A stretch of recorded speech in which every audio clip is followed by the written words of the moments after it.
Top 10 biggest Bleach frauds, part 2. You guys like part 1, so I'm gonna keep it going. You're cooking. You're cooking, bro. We're starting off strong. I don't want to hear nothing about, oh, he was locked up. He couldn't train his imagination if he was locked up the entire time. I don't give a fuck. You shouldn't be losing to anybody. I mean anybody, not even Kenpachi. If you could just simply imagine them gone. He was trying to have an actual fight. I don't give a fuck.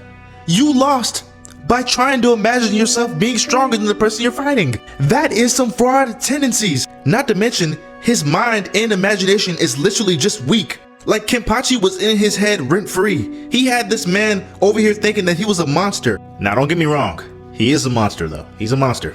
But you boosting his ego is not helping your case, bro. If you really wanted to have an all-out battle with him, just spar with him, do your due diligence, and when you start losing, Just start cheating a little bit. Who said this had to be a fair fight? do you know who you're fighting? And you have all the hacks and abilities in the world, and you decide to fight him straight up, out of all people. Hell fucking no. Like, I know there's so many factors that went into him losing, but there's simply no way that you lost when you could simply heal yourself whenever you ride a spirit energy, or whenever you deplete your own energy, you could just simply imagine not being depleted. Like, I can't get over that, bro. I don't care. Use his Bankai on a fraction. It's fine demonstrating your power and dominance over someone every now and then, but bro, there should have been no reason you needed your Bankai to take care of this little munchkin. Like, it just made his Bankai look so underwhelming. There's certain people that can get away with it, but when you're just popping your Bankai willy-nilly against anybody, it just lowers the standard of your Bankai. You know what I mean? I don't think he's a fraud, but he's something, bro, because you just can't be popping your Bankai on everybody. This was not needed. There's something about captains that wait until special moments to use their Bankai that made me respect them more. But like I said, I can't call him a fraud because he does have a good record other than his grueling loss to Aizen, which I can understand because he's OP.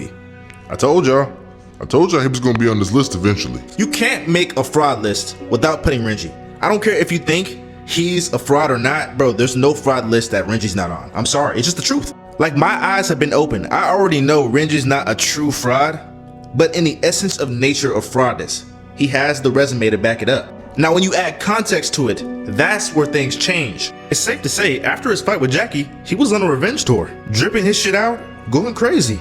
I'm gonna be honest, this Renji I couldn't recognize because he was a completely different person. I mean, shit, everything was going swell until Uryu had to reset his win-loss ratio. If we want to get technical about wins and losses, Zayalaparo, bro, how was he supposed to beat Zayalaparo? He had a whole entire plan set up just to face Renji. And in Bleach, if you face a scientist with prep time, you're fucked, bro, no matter who you are.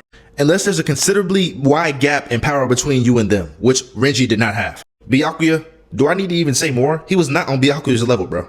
Renji took this fight for the sake of pride. And honestly, this is an upscale for him because he's not ducking that fade.